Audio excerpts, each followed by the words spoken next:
অত্যন্ত সুপরিকল্পিতভাবে নির্বাচনকে পিছিয়ে দেওয়া, জনগণের যে অধিকার সে অধিকার থেকে জনগণকে বঞ্চিত করাবার এবং ভোটের অধিকার থেকে বঞ্চিত করবার একটা পায়তারা শুরু হয়েছে। এবং আপনারা নিশ্চয়ই লক্ষ্য করেছেন যে বিভাজনের রাজনীতি আবার শুরু হয়েছে। এখানে গোত্রে গোত্রে যে বিভাজন সৃষ্টি করার চেষ্টা করা হচ্ছে। সরকারের বিভিন্ন ইনস্টিটিউশনগুলোকে পরস্পরের মুখে আপনার মুখোমুখি করার একটা ষড়যন্ত্র চক্রান্ত শুরু হয়েছে। আমরা দেখতে পাচ্ছি যে কিছু মানুষ যারা সরকারের মধ্যে অনুপ্রবেশ ঘটিয়ে বাংলাদেশকে ভিন্ন দিকে নিয়ে যাওয়ার চেষ্টা করছে, ভিন্ন খাতে তাকে প্রভাবিত করবার চেষ্টা করছে।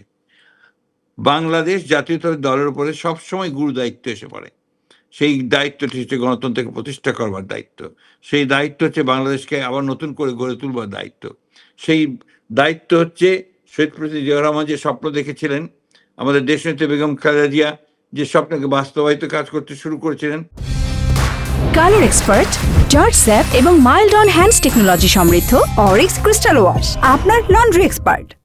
এখন যে তরুণ নেতা নতুন স্বপ্নের মধ্য দিয়ে বাংলাদেশকে গড়ে তুলতে নেতৃত্ব দিচ্ছেন আমাদের ভারপ্রাপ্ত চেয়ারম্যান তারেক রহমান সাহেব, তাদের সমস্ত স্বপ্নগুলোকে, বাংলাদেশের আশা আকাঙ্ক্ষা, মানুষের আশা আকাঙ্ক্ষাগুলোকে বাস্তবায়িত করবার জন্য আজকে বিএনপির প্রতিটি নেতা কর্মীকে অত্যন্ত সজাগ এবং সচেতনভাবে তাদেরকে কাজ করতে হবে এবং রুখে দাঁড়াতে হবে যে কোনো ষড়যন্ত্র চক্রান্তের বিরুদ্ধে।